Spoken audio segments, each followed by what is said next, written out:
Hello, welcome back to the reading of the poem of the Man God, written by Maria Valtorta, Volume 4, Chapter 512, Part 4, The Undecided Young Man, Miracles and Admonitions at Beth-Horon.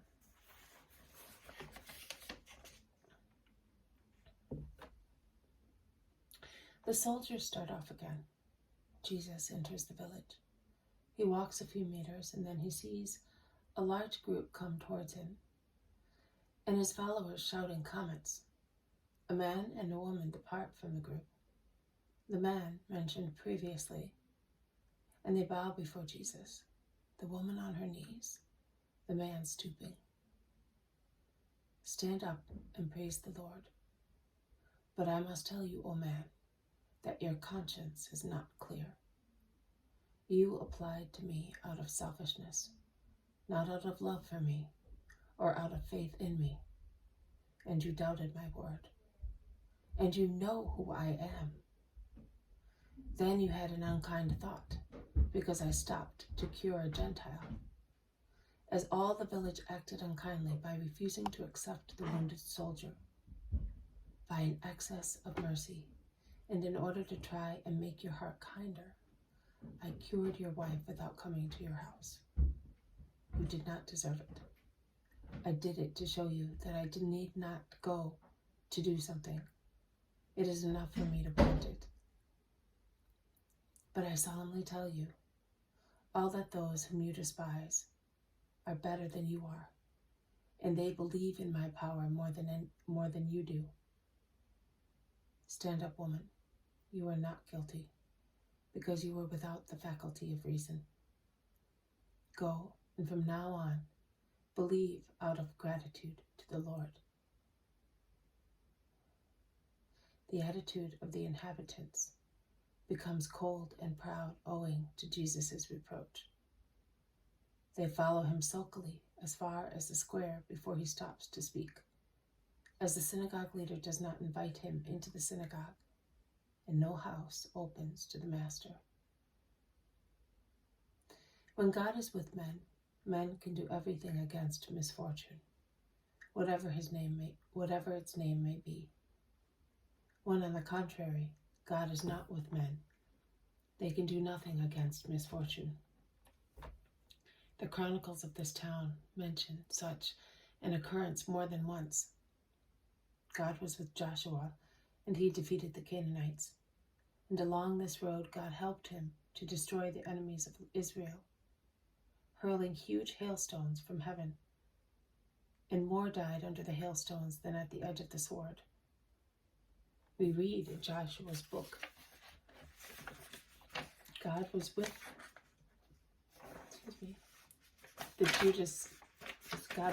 Judas Maccabee, who came upon this hill with his small army to look at the powerful army of Saran, the leader of the Syrian army. And God confirmed the words of the commander of Israel with a striking victory. But the necessary condition to have God with us is to act for reasons of justice.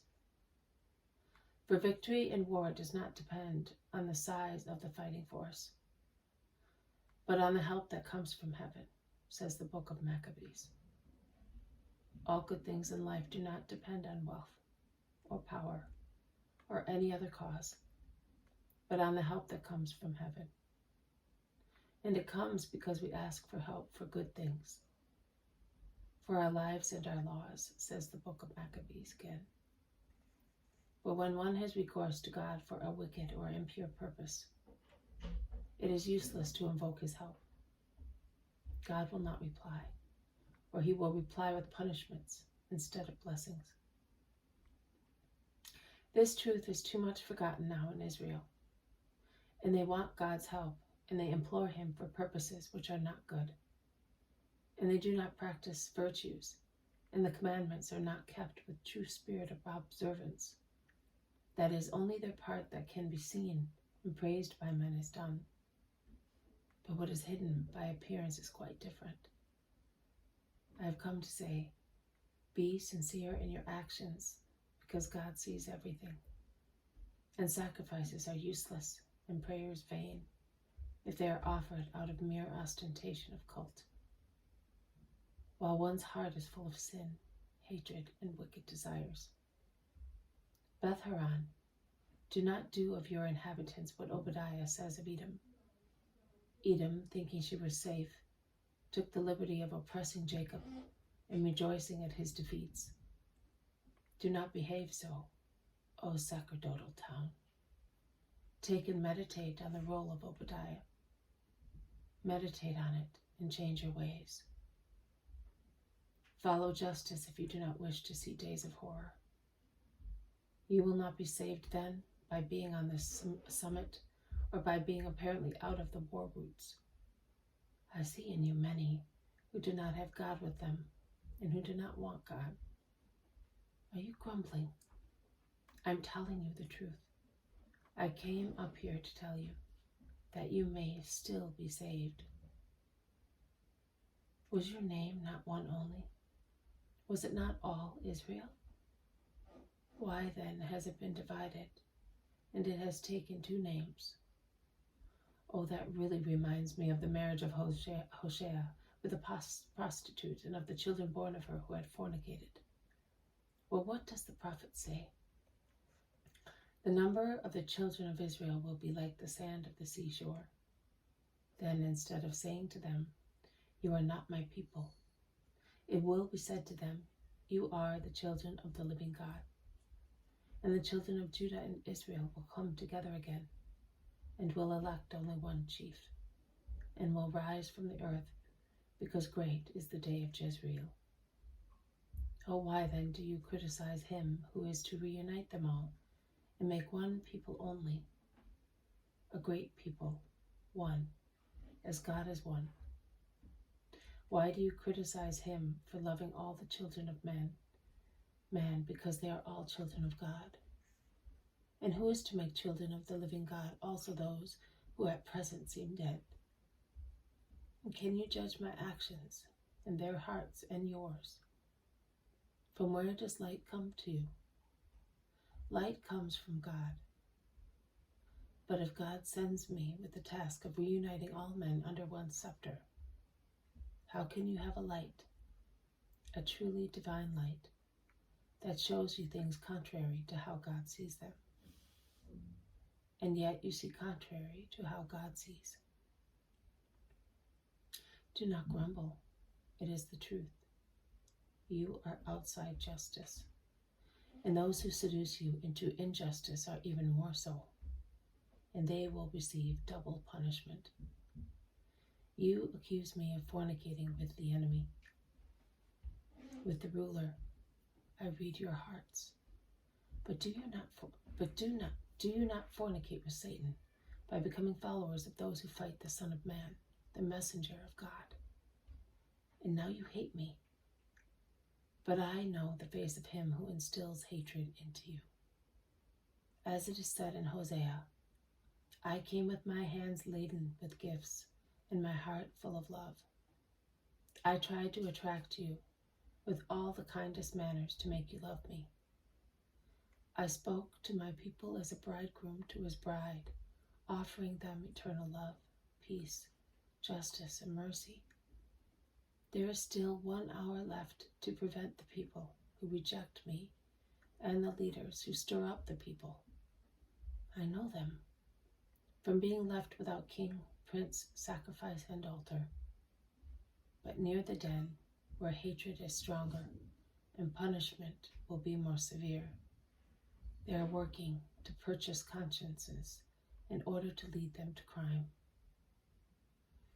Oh, it is true that those who lead consciences astray will be judged 7 times 7 more severely than those who have been misled. Let us go. I have come, and I worked a miracle, and I have told you the truth to convince you who I am. I am now going away, and if among you there is only one man who is just, let him follow me, because sad is the future of this place, where snakes nestle to seduce and betray. And Jesus turns back to take the road by which he came.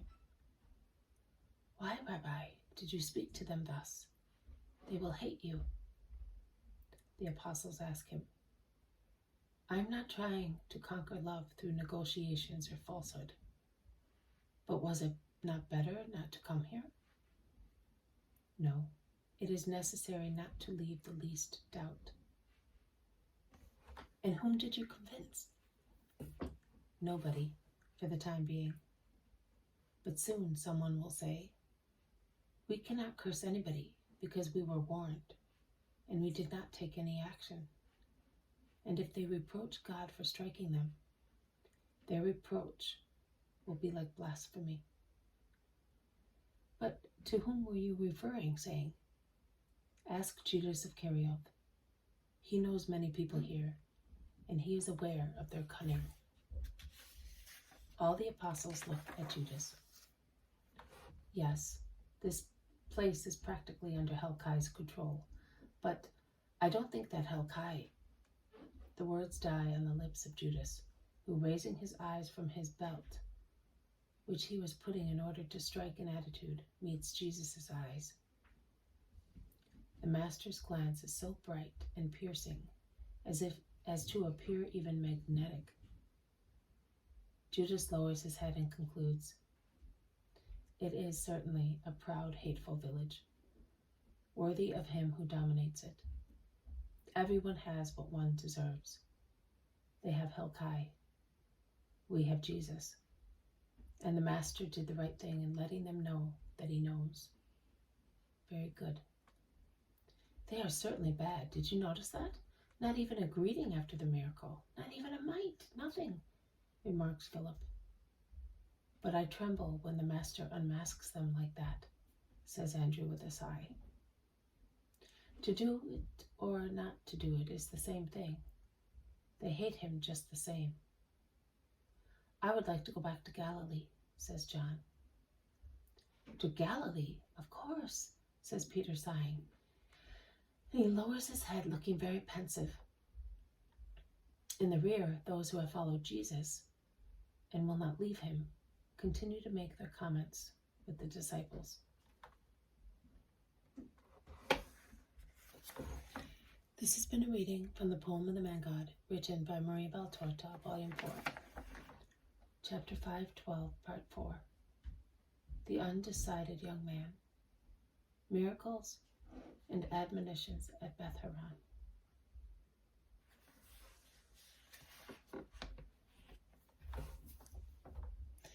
Thank you for listening. I will see you tomorrow. May God bless you, and may peace be with you.